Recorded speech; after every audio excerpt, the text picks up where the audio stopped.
All right, the final right that I want to talk about is the right to privacy. Now, the first thing to understand about the right to privacy is it is not actually in the Constitution. It is constructed. And many people argue that it shouldn't be there.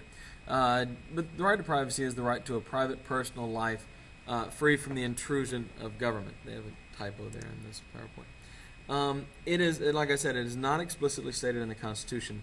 It is established first in Griswold v. Connecticut. It was a 1965 case involving Connecticut trying to outlaw contraceptives, which of course is interesting because we recently had that come up in the Republican primaries. In this case, the court ruled that there are penumbras, as a math term for you, of kind of shadows from other rights that create a right to privacy. Primarily, it's argued under the Fourth Amendment, protection against search and seizure. My favorite definition of the right to privacy is Justice Brandeis's 1928 definition, the right to be left alone, he calls it. Now, the right to privacy, which is something we talk about all the time, but is controversial, is most important when it comes to abortion, because it will be this right to privacy which will form the foundation of the 1973 Roe v. Wade decision. And this basically asks the question, can states pass laws banning abortion? Now, the Roe v. Wade decision is extremely controversial and legally very complex. Now, the problem is that the decision is written unlike other decisions where it really creates policy. It's written almost like a law.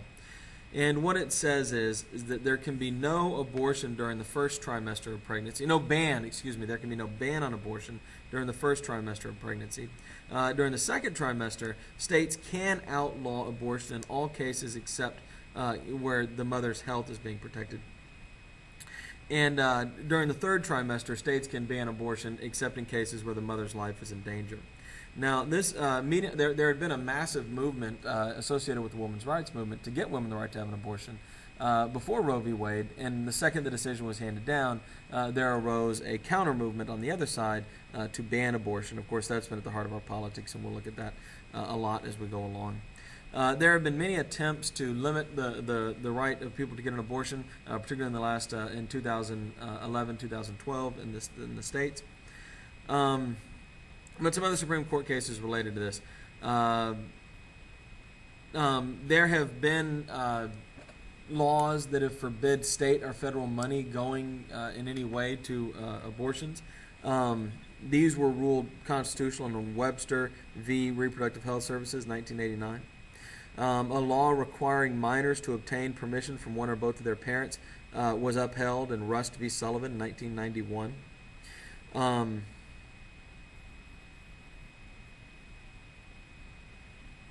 Another thing, the right for people to protest abortion clinics has been in dispute. In 1997, a court case upheld a 15-foot buffer zone, saying that protesters of abortion clinics cannot get within 15 feet after protesters would go up and block the doors and refuse to let people in.